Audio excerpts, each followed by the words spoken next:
Welcome to Orbit Forum. My name is Timo Mustonen, and I have a great pleasure to have brilliant professionals having discussion with me today. So please introduce yourself.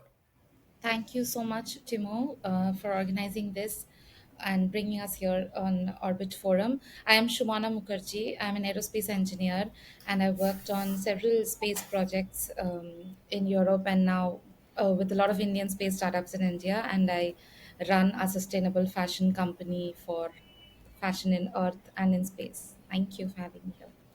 Hello everyone, I'm Spurti Utturi. I'm currently involved in sustainability strategy and I'm also working closely with green innovations and aerospace sectors at the same time. So I'm very excited to share my ideas today. And since the both space and sustainability are very fast growing sectors, I think this is going to be very interesting. Okay, as we understand sustainable space economy, it's about Earth and in space. So let's cover these first, these two sides of the coin. Space technology can contribute to all 17 United Nations Sustainable Development Goals, like, for example, climate action and zero hunger. Space also needs to be utilized in a sustainable way, like avoiding space debris and hazard chemicals. What is your view on this? So yes, I would say the space plays a major role in on the sustainability on the Earth, because, for example, satellite monitoring forests and the ocean temperatures, including the managing the disasters in real time. Space is already contributing to the SDGs, especially in the climate action and food security sectors. But on the other side, we often forget that space needs to be treated as a finite, because it's always a two-way relationship, where space is helping Earth. At the same time, we need to ensure that Earth is also taking that responsibility to keep the futures space as a safe. Agree with Spurti on this that space has already done a lot for Earth. Earth observation and remote sensing is my favorite way to talk about how space helps Earth. The way we check the global coverage of deforestation, how it is happening across the world, and then several other things like disaster prediction, and then apart from that, the scientific advancements that space does for sustainability on Earth, for example, the kind of research that goes on organic farming on the ISS is a great example. But not to forget that space itself adds to some sort of unsustainable practices that has to happen just like any other practice or any other industry. So if we can factor that in, I'm sure space can contribute to all the 17 SDGs. Is there really a market demand for sustainability and all these options? Who is currently asking for this? Or is there nobody asking it?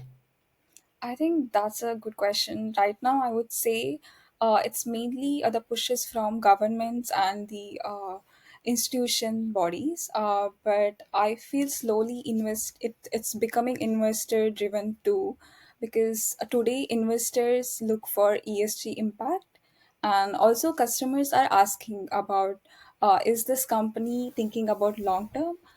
So in that way, market is shifting, and so it's not like sustainability is just to have anymore. It's a main requirement.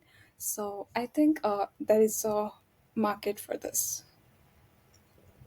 There's a huge demand from all sides, like governments, investors like to talk to companies that have a sustainability aspect. But if we talk about market demand, that's where I think companies are struggling a little to market their products as sustainable space products. A lot of focus is on debris mitigation and management. It is good for both the companies, the space environment, and every stakeholder involved if companies work more and more on end of life practices. So there's definitely a lot of interest, but market demand is also going to be driven by customer awareness, a lot of public awareness. The more we know why we need it, the better. Sumana, you work a lot with startup companies. So, how do you see sustainability as startup companies? Is it a smart move for the startup companies, and can it become even a value proposition? That's an interesting question. It is definitely, personally, it is definitely, I think, a smart move for all space companies to have a sustainability aspect.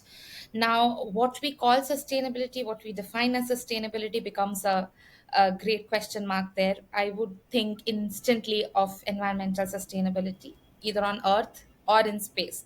Like the whole life cycle is important. It's not just about how much debris you're producing and how you're managing it, but also right from your design, development, fabrication, testing until the end of life. So, but a lot of startups, it's a difficult business in space, so they have to focus on multiple things at the same time. Sometimes it becomes a little difficult to focus on sustainability. So that is where I think the entire ecosystem needs to be a little more supportive to the startup so that they can accept sustainability right from the beginning. I believe that sustainability itself builds a trust. So when you hear a sustainability, it the first word comes to your mind is trust.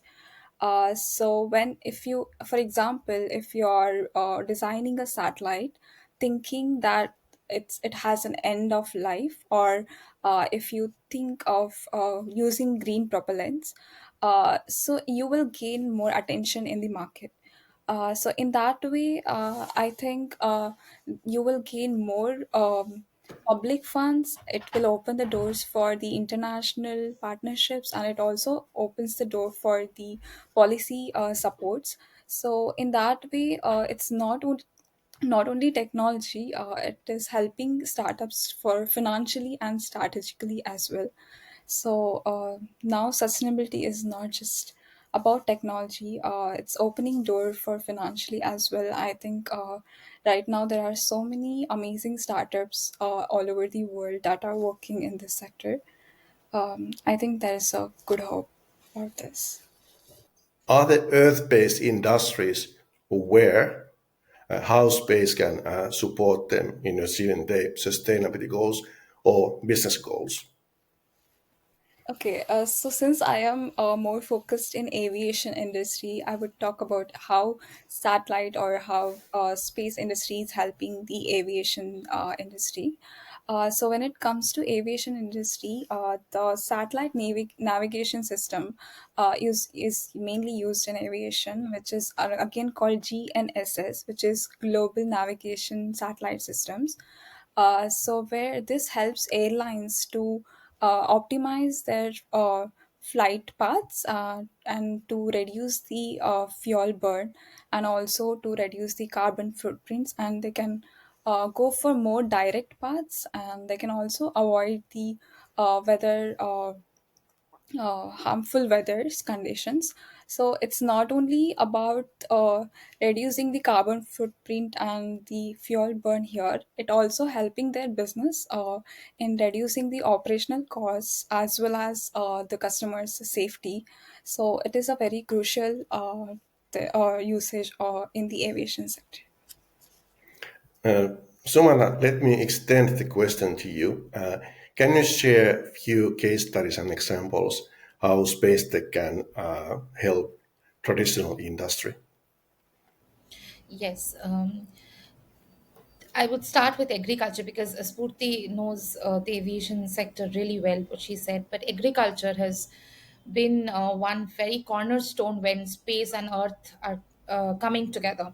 And I would share the example of India. ISRO, when they started, the initial focus was on education, communication, as well as agriculture. Even now, most of the startup ideas that come up to the accelerators or for grants are focusing on agri tech in India because precision farming has helped with crop yields. So when a company, for example, gets satellite imagery, They filter and process the data and make that data available to the farmers, who get better understanding of how their soil is currently behaving, what has changed over the past 5 to 10 years, because climate change has accelerated this change in soil moisture, the water quality, the amount of seepage that happens. And all of this brings together uh, the entire crop yield that you get.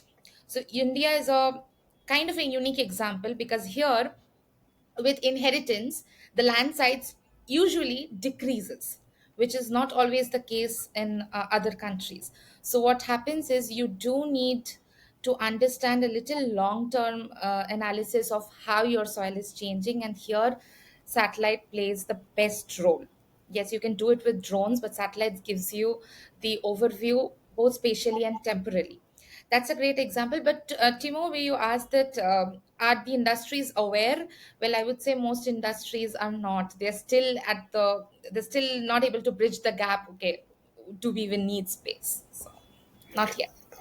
If you both could summarize a little bit, uh, although the message is clear, space can contribute everywhere, but why it's not happening? Is it technology, cost, awareness, policies? What is the thing? I would say it's three things: awareness, cost, and also the policy. So the awareness is growing slowly, but it's not mainstream yet. Uh, because the traditional companies or the medium size or small size companies do not know how much satellite data is available right now, or either they do not know how to segregate it, how to interpret the data.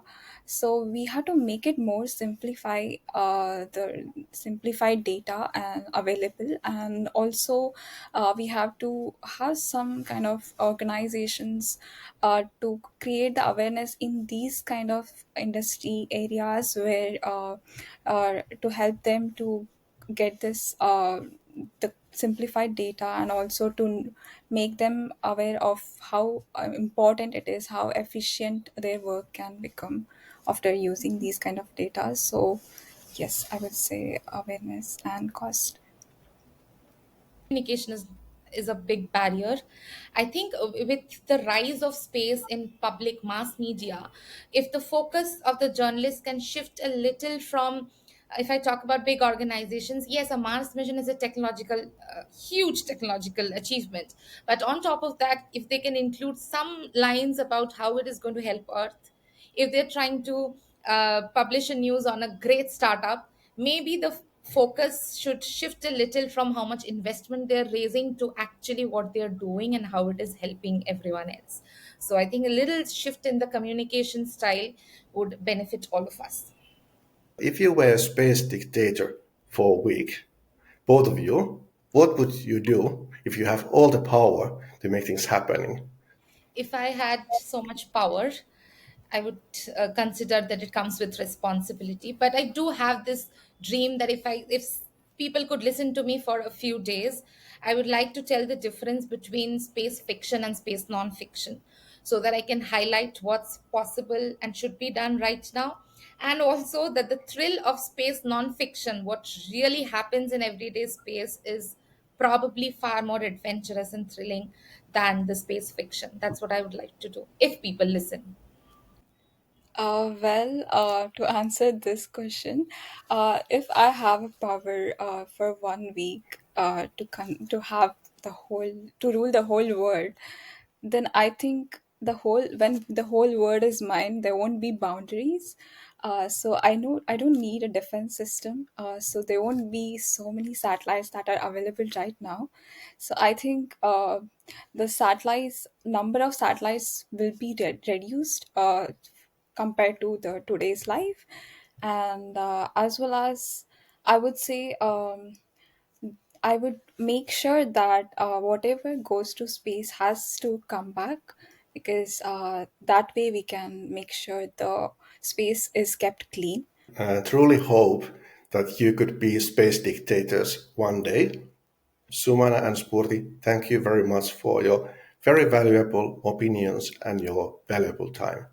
Thank you. Thank you. Thank you for having us. It was honor to be here.